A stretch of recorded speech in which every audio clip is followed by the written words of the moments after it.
All right. Hello, everyone.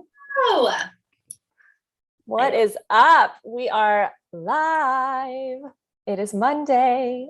I missed this last week. I know. Yeah, we took a little break. Been working on some things, but we're very happy to be back and bring some Friday to your Monday. Yeah. This is fun for us. Yes, this is fun for us too. It helps us feel like Monday's not so crazy. Mm-hmm. So this is good. So Max, what are we talking about today?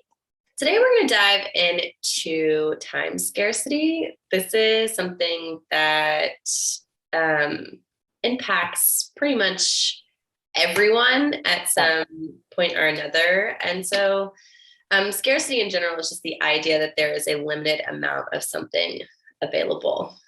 So we talk a lot about, in like the manifestation community and in the spiritual community, what it looks like to have a scarcity mindset when in reality, the universe is infinite. And so many of the things that we house a scarcity mindset around are actually infinite and abundant in supply. And so time is interesting because, you've heard this a million times, we all have 24 hours in our day. But that looks different for everyone.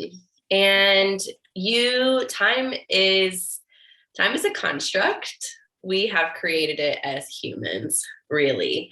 And so our perception of it actually has a lot to do with our mindset. And, the same way that like being in flow, like time can fly by and you can just not even notice time passing, or time can really crawl when you're doing something that like when you're holding a 2-minute plank, right? It's like time is processed in our minds based on how we feel and believe about time. And a lot of our mindset around time can shape the actual amount of time that we feel like we have, which is really, really interesting. So this is a super pertinent topic for business owners because I feel like we're always feeling like, there's so much to do and we wish sometimes there were more hours in the day. But we're going to talk about what feeling like that all the time, like how that's negatively impacting your business, how you can really reframe your mindset to create more time, and how you can do things in your schedule to legitimately create more time. So that's what's on our docket for today. Yeah. And I think, like you said, entrepreneurs specifically, we always feel like there aren't enough hours in the day and everything is an emergency. Like we're already behind, so-and-so has a thriving business. We need to, we're late to the game. And building that faith in the universe, like you said at the beginning with manifestation, everything, and understanding that time is infinite and, it's abundant. And we have, I will say time is the only thing that we cannot get back. So people, we've heard this from our coach as well, when it comes to business, and people say they're so scared of losing money, right? By paying a coach $6,000 to do something great in, their business or whatever, knowing that that is the right person for the job. But then they feel like, oh no, I can't let go of that money. And he's like, but like, what about time? Like you'll never get any more time back, and you're going to waste this time and come back a year later and we'll have not started this process, but you can always make more money. Right. And so, cultivating that faith that you have, it kind of goes against everything that society says, a lot of things like, normally that society is saying we have to just trust in the process. And I will say the last thing before we dive into it is the mental aspect of how this pandemic has affected us all. Because for me specifically, I do feel like when I look back sometimes that I've lost a year and a half or 2 years of my life. But in reality, that's not the case, because what it did is it redirected me to meeting you and creating this academy and doing amazing things and going through my own personal growth that I was kind of avoiding when I was wanting to travel the world and do all the things. Mm-hmm. And so like, I have to reframe my mindset and be like, this is what I was supposed to be doing. And I'm so much more happy and joyful that I'm doing this than if I were to have gone business as usual and the pandemic never happened. Yeah. Yeah, I think that's actually a great place to start, because again, time, let's just call time a mindset for today's purposes. Yeah.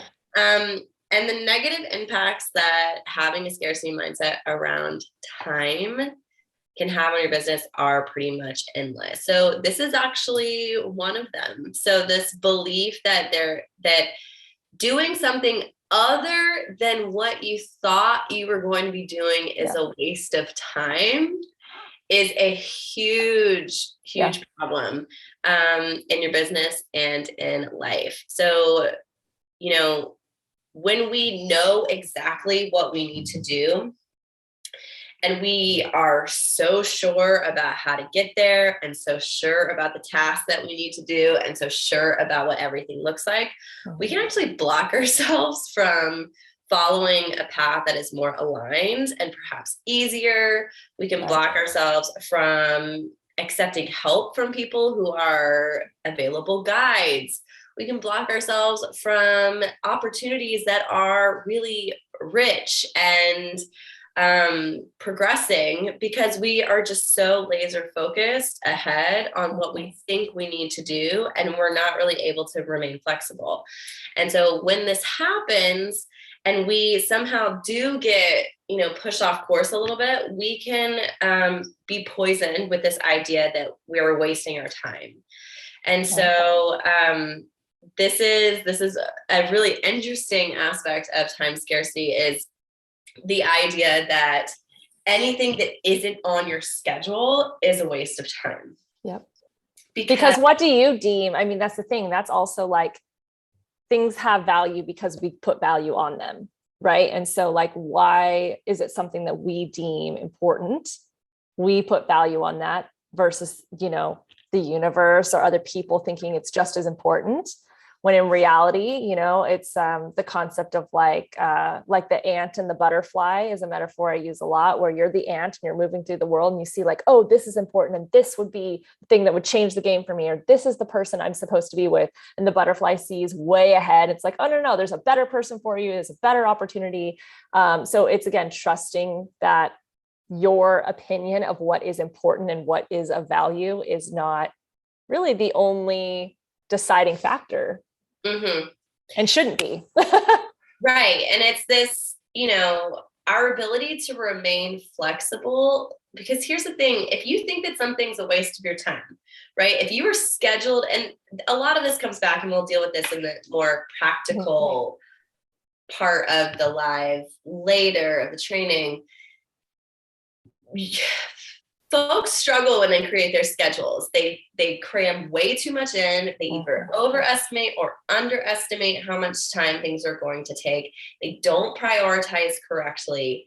They don't take into account their other responsibilities in life. They plan for 110% perfect energy day and perfect compliance day when they're planning. And so, of course, we always feel behind. And then if something unexpected comes in, we treat it as if it's a waste of time, as if like, I don't have time for this. And if you guys just get yourself in that mental space right now of saying, I don't have time for this, and now try to be present with somebody, right? If you're like, say your cousin or your brother, or your sister, or your mom calls or whatever, and they just need to tell you something, and you start that conversation by mentally noting like, I don't have time for this. Right. You're not going to be present on that phone call. It's not going to be an exchange of love. You're going to be short, likely. You're not going to be listening. There's not going to be connection. And that's going to make you feel drained. Yeah. Right. It's like because it's not on the schedule. And so many of us are like, we can't handle it if it's not on the schedule. And so going in with that mindset really puts us even further behind. And it's like everything, when we're thinking like that, everything is the straw that broke the camel's back.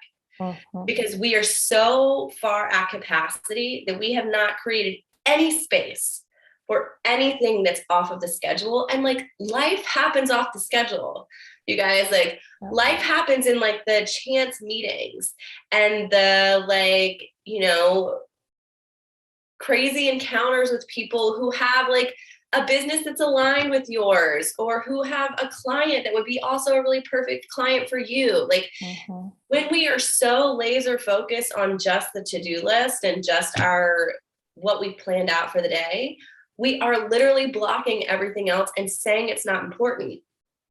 And if you're communicating that, right, if I don't have time for this and it's not important is the energy you're putting out into the world, that's what you're going to get. Right. Is the universe just like delivering you more stuff if you're like, my plate is full. I cannot. Well, and I think for me, because I mean, I was the definition of what you're saying right now, like the true perfectionist living on my schedule ran me. And that's why like I specifically help clients do that now, is like clear their schedule so they don't feel like they're chasing their tail running out of time. But I think for me, the shift happened when I started, intentionally taking a day off. And like you said, not planning everything back to back to back. So I wouldn't leave any time for anything fun or anything new to happen.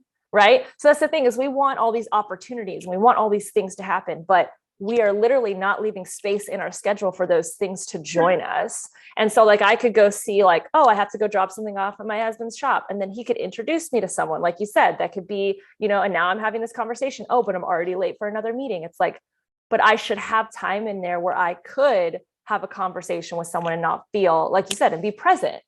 And so by doing that and allowing for the universe to be a part of your life, like you said, I love that phrase that you said, life happens off the schedule. Yeah. That's when the real things are happening and you're actually kind of being thrown a little bit. So you're not thinking in robotic mode, and you're actually having an authentic reaction to what's happening in life. Yeah. Seriously, like if you plan yourself to the gills and you do not leave yourself any free time, you are just communicating that I don't have space. That's the energy that you're going to engage with other people. Like think about taking a client call when you have a schedule like that. You're not totally. A potential client, right? You're not going to be able to give them the time, the energy, and the space to really connect with them. The energy that you're going to be translating is, I don't have enough time for this. Right. And that's just that's just what happens. And so this is another huge reason why it just has such a negative impact on businesses and on life. When we feel like there's not enough time, then we begin to I guess like really inappropriately label what things are important and what things are not important. Yeah. And so we'll go into the more practical side here of like, what can you actually do about this? And so Christine, you're great at this, really taking a look at people's schedules and like cutting the fat. I mean, we wear busyness as a badge of honor right now. Like in the olden days, right? Like you had made it when you had all these servants to do everything for you, and you were just like leisurely like spinning wool in a fucking chair somewhere, right? But now it's like, in order to be successful, and I'm not saying that was a great caste system where people were like, okay, anyways, but the idea has shifted now that success looks like being busy all the time. Who's the busiest? It's like we literally have competition. Well, I'm busier, or like, again, like I just ran that, mile in 7 minutes. I can do it in 5, like just constantly trying to one up yourself. And I think that's the thing, is we're not having competitions on who can rest more, and who can like enjoy life, and like, oh, I took some time off with my family and, things like that. Like, it's like, oh, I took the holidays off, but I still got all my work done. It's like, great. Did you have fun? Like, were you even present? So yeah, I mean, you're right. Like I work with my clients on creating systems, like systems work. I say it every day. I was talking to my husband about it yesterday. Like, it is so difficult for me to work with teams of people that don't have solid systems in place, because I feel like we have nothing to lean on and we have nothing that we can all collectively move through. Now, when you're working with your own schedule by yourself, you need to create your own systems to make it so that you're not maintaining a lot of things, right? So the daily things, and thanks to, technology, we have to maintain emails when it comes to your business, emails, text messages, social media apps, computer files, all of these things that people don't realize that they are wasting energy because they don't have a system to organize it. So you're spending, right? How many times do, we have all these Zoom calls. So now we have to clear our Zoom calls, all these little things, 10 minutes here, 15 minutes there, right? And then the energy to go through it and like, oh, what was this Zoom call again? Like, you're so distracted. You can't even like be creative anymore. Yeah. Right. So I try to eliminate this. And, like Maggie said, yeah, I help people go through their schedules. There's not this like secret formula, like, here, drink this and you'll be good. Like, it's not like that at all. I'm very old school when it comes to it, is like, literally, I have them write down their schedule Monday through Friday. It's kind of like a nutritionist. Write down everything you ate today. For me, it's write down everything you did today. And just like what they're planning on doing, or what they their week kind of looks like, because things change. And then the weekends is a separate full document. And then throw in some aspirational stuff. Like, what do you want to do? Like, I had a client that was like, well, I would love to wake up every morning and go for a walk with my husband before my day starts. I was like, great, that sounds awesome. She didn't think that was a possibility. Well, here we are, we're going through her schedule. And I'm like, you have so many pockets of time that you feel like you're busy, but you're not being productive. And this is a huge waste of your time. Right. And so that's another thing, is that, like we talked about, value, is that we deem these things important, but then when somebody else looks at your schedule that's not attached to any of these things, all of a sudden it's like, why are you doing that? Is this working towards any one of your core values? Right? Is this working towards any big goal that you have? Is this helping you to feel better about yourself, community service, doing some sort of, are you being a good mom or dad or whatever? Like, and if most of the time the answer to all those questions is no. So I'm like, why is this in your schedule? And when they look at it that way, they're like, yeah, why is it in my schedule? Right? But when you don't have someone else to kind of see the outside of that, everything seems important. It's like, well, I've been doing this forever. So now it's like, okay, but we need to evolve. Right. So by doing that, I do this with multiple clients. One specific client, her entire schedule ran her life. She had no time to even breathe or anything. And specifically her sleep was where she would pull the extra hours. So she was lacking in the sleep department, maybe getting 4 hours, 5 hours if she was lucky a night. Terrible. And her health was suffering a lot, blood pressure issues, things like that. It was an unsustainable life, which we know. But she just got to a point where she's like, I can't live like this anymore. But she had no idea where to start. So we wrote everything down and we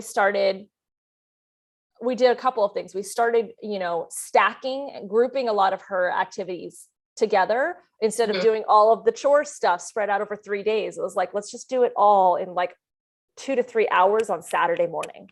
So now look, you got all that time back during the week. Like, why are we spreading it out? And now you're having to go from focusing on business to focusing on personal to like, it's just too much of an energy waster. We talked about her peak hours, which are really important. These are the 3 to 4 hours of your day that are like your highest energy hours. So usually I'm going to go on a limb for Maggie. It's probably in the morning. Well, that used to be, my hours have actually shifted. So my hours now are like 2 p.m., 2 to 3 p.m. to like 5 or 6 hours. Okay. It used to be earlier in the morning. I think this baby is just shaking shit up. I love that though. That's awesome. And I love that you're rolling with that. Like, that's the thing, is we don't have to always stay the same. Like, some people are like, I've always been a morning person. I'm like, great. What if you become an afternoon person? Like what you're saying. Or for me, I've always been a night person, and so my peak hours are, people think I'm crazy, is like 10 p.m. to 1 a.m. And that's because nobody's bothering me. The phone's not going off. Sometimes my husband will even go to sleep early and I get work done, like that's just kind of how it goes. And I thrive in the nighttime when everything's quiet. and, if there's sun up, I feel like maybe I should be outside, then I feel guilty. Like it's a whole thing. So, you also sleep in really late too. I so do. Like, right. You just whole different, like your whole day is sort of just shifted. Totally. Down. Yeah. And that's another thing is that, I had a client who she told me, okay, well, I said, what are your goals for your schedule? She said, I really want to have I want to get up and I want to do my morning run and I want to, drink my green juice. And I'm like, you sound like an Instagram, like, what is this? She's like, well, that's what I'm seeing is like, that's what a morning routine should look like. I said, what do you want your morning routine to look like? And what time do you want that to be? Because I was told, becoming an entrepreneur I've been an entrepreneur for over 10 years now. And I've been told all through the journey that if I don't wake up at 6 a.m., I won't be successful. Right. And I was like, that's bullshit. And I'm going to challenge that and really take into consideration that you have peak hours and not everyone's peak hours is at 6 a.m. Sorry. Mm-hmm. You know what I mean? Like my lifestyle as a competitive athlete was not the wake up at 6 a.m. and that's when your peak hours are. Now I had to wake up at 6 a.m. for competition sometimes. And I dragged my feet. I had to wake myself up. I had to do lots of different things to get there. And my body got used to that, but it was never when I felt the most balanced. Mm-hmm. And I knew that. And so working with when your peak hours are, don't go based off of when society says you should be, or your job. Well, I have to wake up for my job every day. Well, okay. But if you're going to be an entrepreneur or if you're working towards that lifestyle, what is it that you ideally want? What's the aspirational schedule? Mm-hmm. So we worked through and she's like, oh my gosh, thank you so much for giving me permission. Like I thought that was the only way I was going to have a successful business. So now she starts her morning at 9 a.m. and that feels good for her. And I'm like, amazing. Like, and she's super successful. We've built her business to, she has multiple clients that she's a health coach and it's great. And so jumping back to my first client, in the first week that we worked together and we stripped her, went through her entire schedule, we got her back 5 hours that week. Wow. And that was 5 random hours throughout the week that she's like, where did that come from? And I laid it out for her and we started stacking things and we started doing things appropriately. And she was the kind of person also that she's like, well, I got this done early. So now I'm going to do this cute little video editing thing for my daughter's school and I'm like, you don't need to do extra. Like she would have pockets of time, she would find them. And then she would, oh, well, now I can do that bonus thing. And I'm like, is that bonus thing going to like move the needle? And she's like, no, it's just, I feel good about it. And I'm like, okay, if you feel good about it, you can do it. But also like, just pay attention to how you're using that free time. You're saying you don't have free time, but you really do.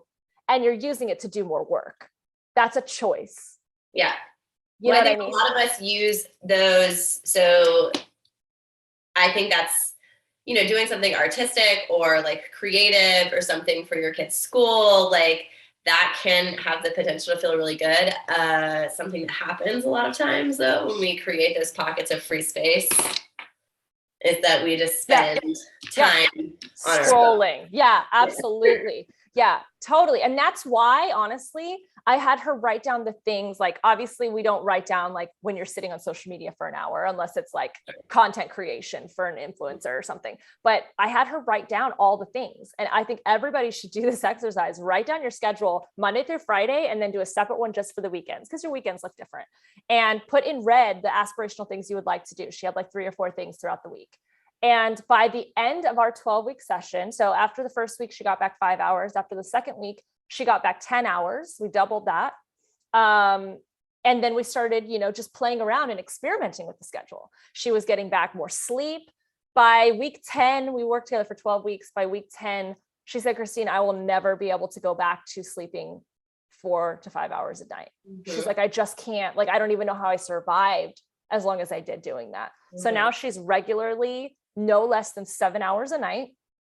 And she has added those 3 aspirational things to her schedule, weekly or every other week, at least. Mm. And she's thrilled about it. And at one point she just felt like it was never going to happen.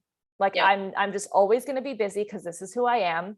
And these aspirational things are cute, but maybe we'll get it in once a month, once every couple months.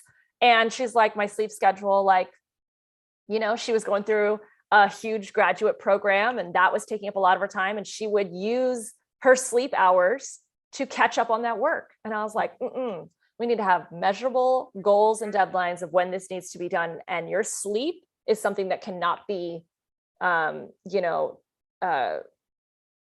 taken advantage of, Right. if that's where you're taking that time. Well, that's what happens with scheduling. And it's like when we choose to do something, when we add something else to our plate, we are openly saying, I'm okay with this taking time and energy away from something else that's already on my plate. Totally. So it's when we are we're saying yes to that thing or that person or activity, and we're saying no to ourselves. So yeah, so I say the same thing. Like, you have to remember that every time you say yes outside of you, you're saying no to yourself. And some people are like, oh, well, that's fine because that thing outside of me is helping me move forward or do something. And it's like, I would say, I'm going to be real safe about this. I'm going to say 70% of the time, but I know it's more. That thing outside of them that they're saying yes to is not actually moving the needle forward in them. Yeah.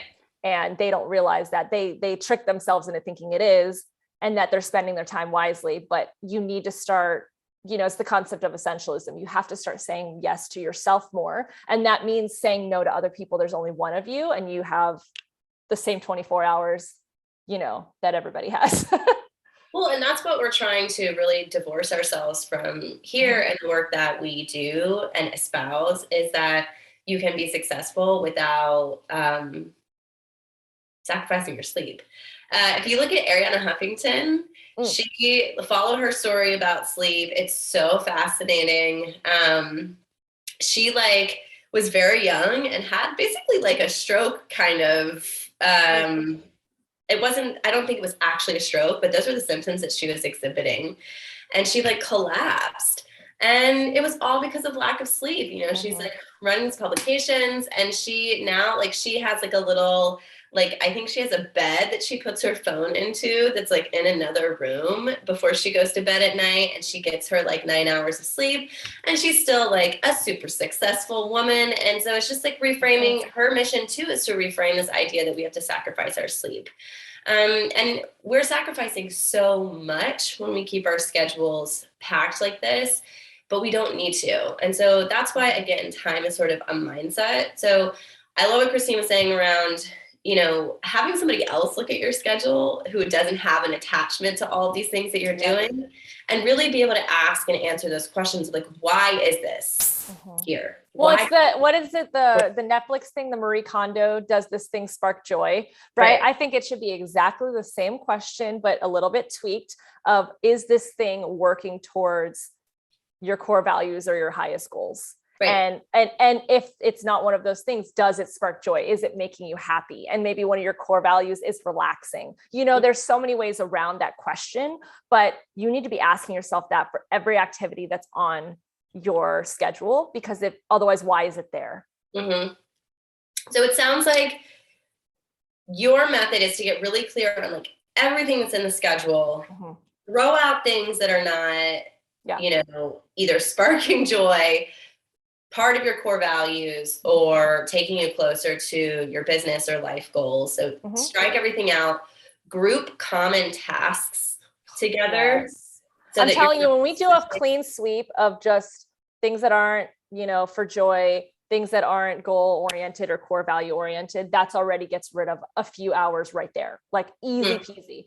Then when you go into grouping activities together, people don't realize how they just multitask and do things whenever they have time. And they're not actually, there's no intention behind it. And I won't even say attention. There's no systems. Again, this is why I think systems work so well. If you have a system, you're a nutritionist, or you're someone who's working with a client, they should be meal prepping on a certain day. They should have their workouts on a certain day. We shouldn't just be doing things willy-nilly. I'll meal prep when I have time. I'll vacuum the house when I have time. You cannot be doing those things when you're in your peak hours, because those peak hours need to be for things that are moving the needle activities. Our brain, and think about your peak hours.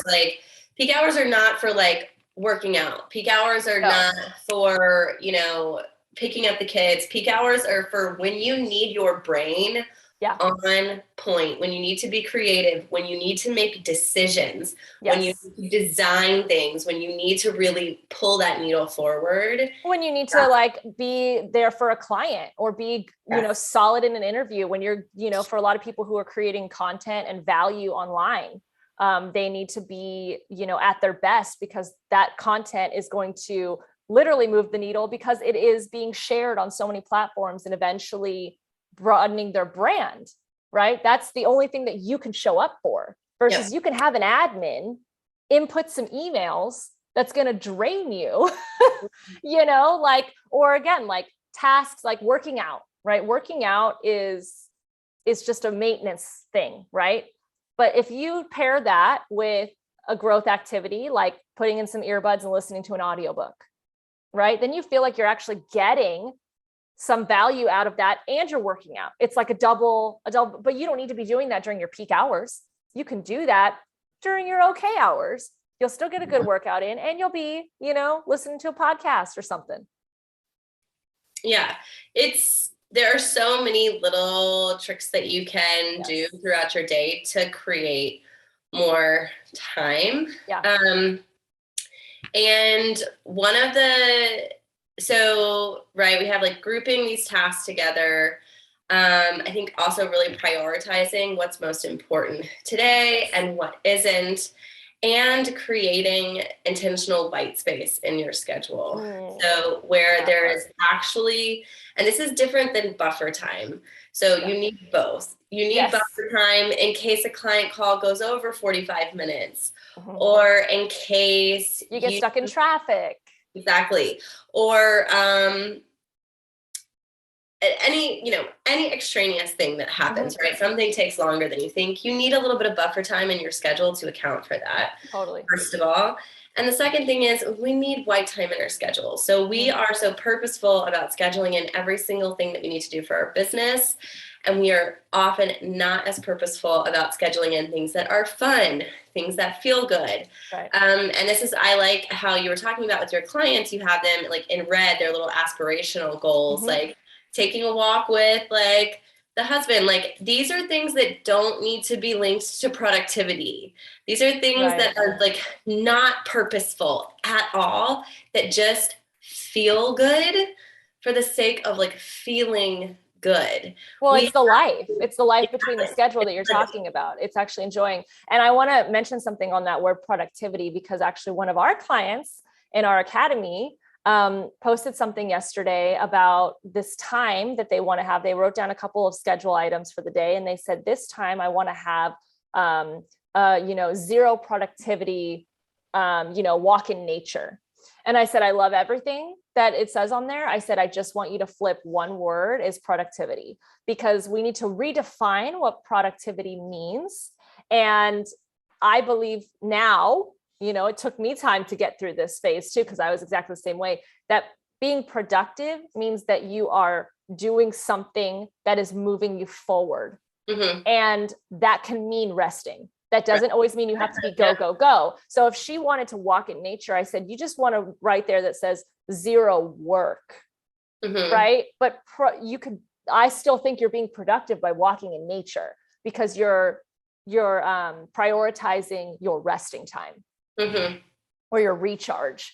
And so that word productivity does not mean that you're sitting in front of a computer all the time, or that you're in a meeting, or that you're rushing to something. That's not what productivity is. You need to start looking at productivity as, what am I doing for work and what am I doing for rest? All of that is productive to my work-life balance.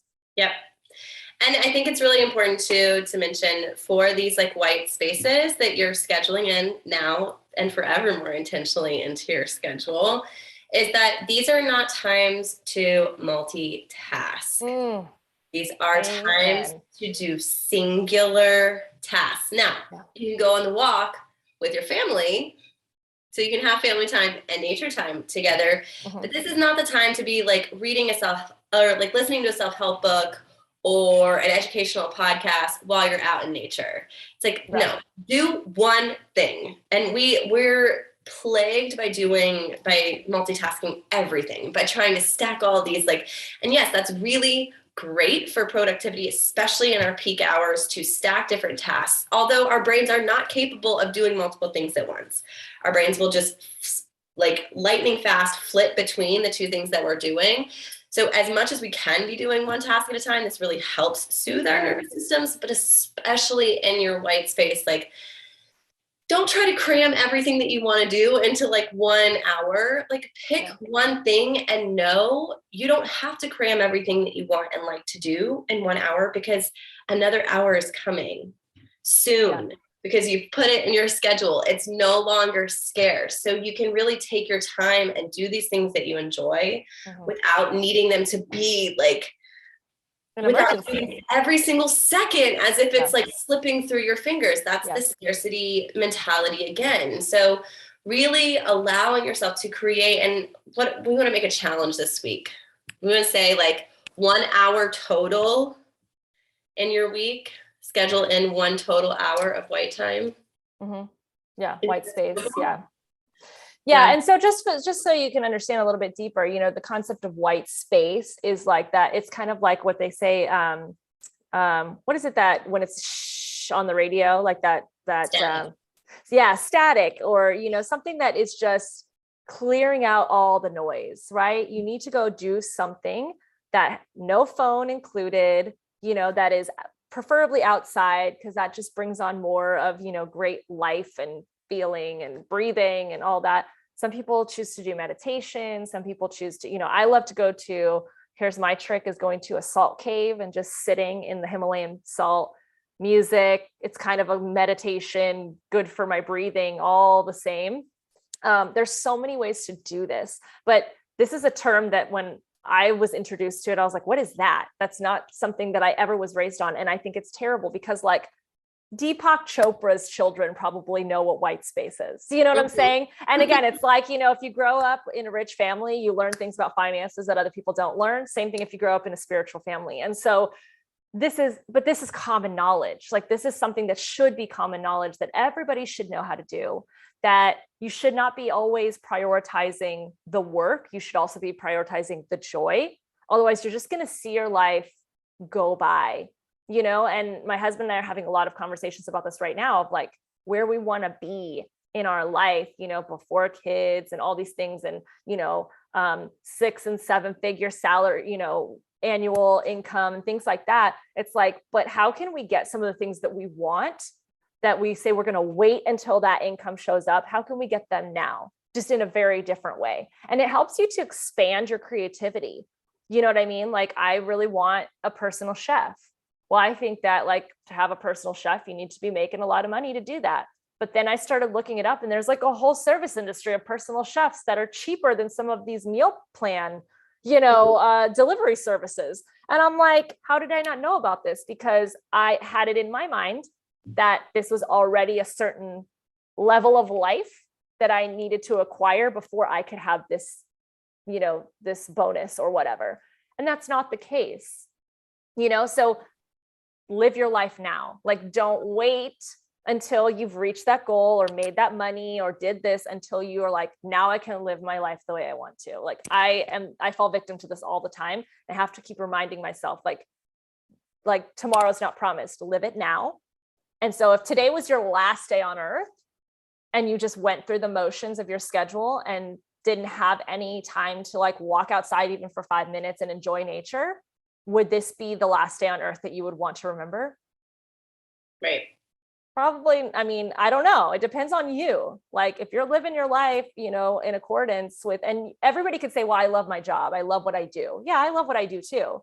But I still love to have time for myself. I still love other stuff. For my husband. Yeah, for other things. And so it's very important to make sure that you just are very intentional about how you can sustain a lifestyle that brings joy and you're actually living, instead of just building up to the lifestyle you're trying to live, right? It's the concept that we say all the time of the living in the house you're building. Yep. Don't keep renovating and staying in an Airbnb next door. Just live in the house. Live in it now. Totally. Yeah. So those are I think that like really wraps it up. Yeah. There's so much to say on this topic though. Like we can go in so many different directions, but I mean, that's a good start. I mean, like Maggie said, I think the first step for anyone who feels like they're on a speeding train, juggling, on top of it, and they just cannot stop, is just literally take 1 hour from the whole week and just go do something that is not at all your work. And you'll slowly start to become addicted to that time. And you'll want to put an hour a day instead of just an hour a week. And you'll slowly start to realize, oh, this actually makes me more productive and more focused. Yeah. There's a lot of research behind this too. Laughing, taking time for joy, taking small breaks throughout the day actually make us more productive. Our brains are not wired to sit still for 4 and 5 hours at a time doing singular tasks. Even though we convince ourselves that makes us more productive, we'll just like plow through it. Right. It actually doesn't. The research shows that that's not true. And two, you get to take charge of your schedule. We started this by saying that time is a mindset. If you wake up saying, and the first thing you say is, I didn't get enough sleep. Yeah.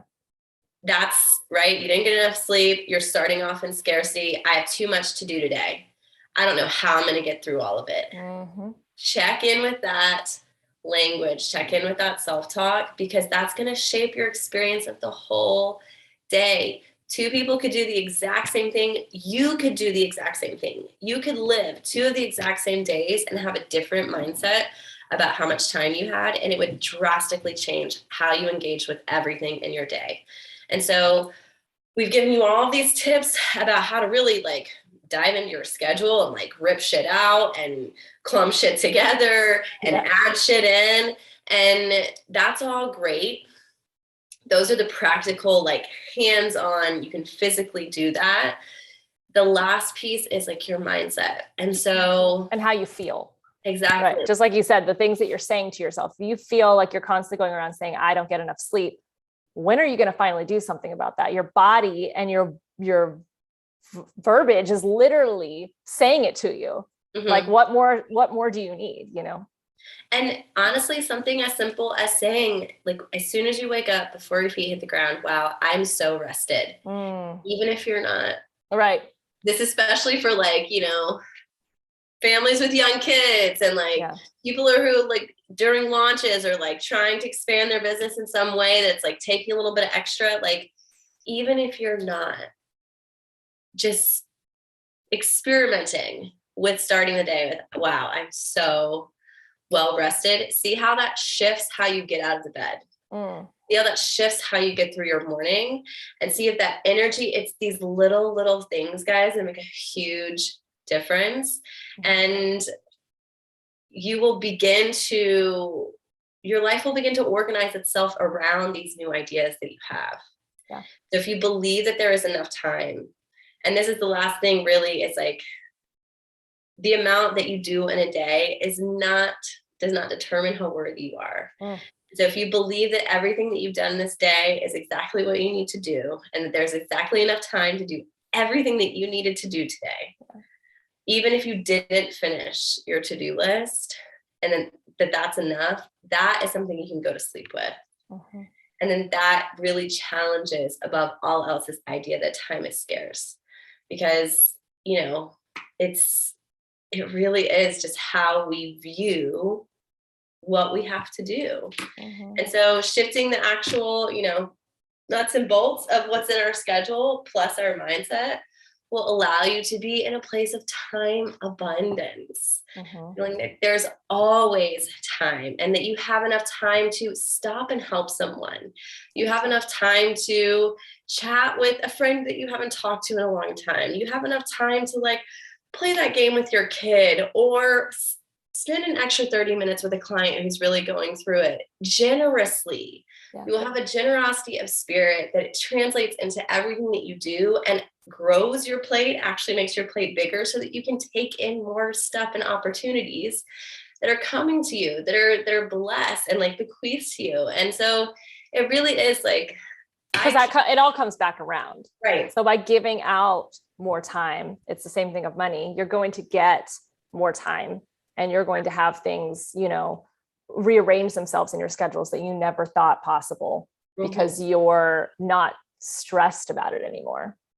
You know, and think about that the way, just like you were talking about feeling rested, like think about how every day you wake up and you're like, you already start the day thinking you don't have enough hours in the day to get everything done. So like, well, then you definitely won't. And then you're just going to be living. You're like a rabid raccoon, like holding onto your time. Yeah. Right. And that's not going to bring more time. And it doesn't mean that once the business takes off, like you're not looking at it as a season of time. And that's the thing, you know, when we were creating Freedom Mindset Academy, Maggie and I, we were working a lot more during the days than we were before, but then you just know it's a season and you have to mark the season and you have to set a measurable goal and be like, after this day, things slow down or we're done with that chapter. And by never separating your life into certain chapters or seasons, you're just living in that busy but not productive all the time, and you're never catching up, and you will never catch up. The end of the story is the to-do list never gets smaller. It never disappears. You just keep adding to it, right? Spoiler alert. The only thing that changes is how you feel about it. Right. Life is not going to stop giving you shit to do. Totally. And you don't really want it to, because once it does, that's it. That's it. The end is death, and we're not trying to get there faster. So like enjoy the time that you're living right now and actually be living it instead of being a slave to the schedule or to time itself. And take time into your own hands, pun intended, and actually bring, you know, write down. I also think, you know, on top of the 1 hour of white space per week, and then eventually, you know, per day, I think you should write down 3 things that are aspirational, but also, or 3 things that you want to do that have nothing to do with work.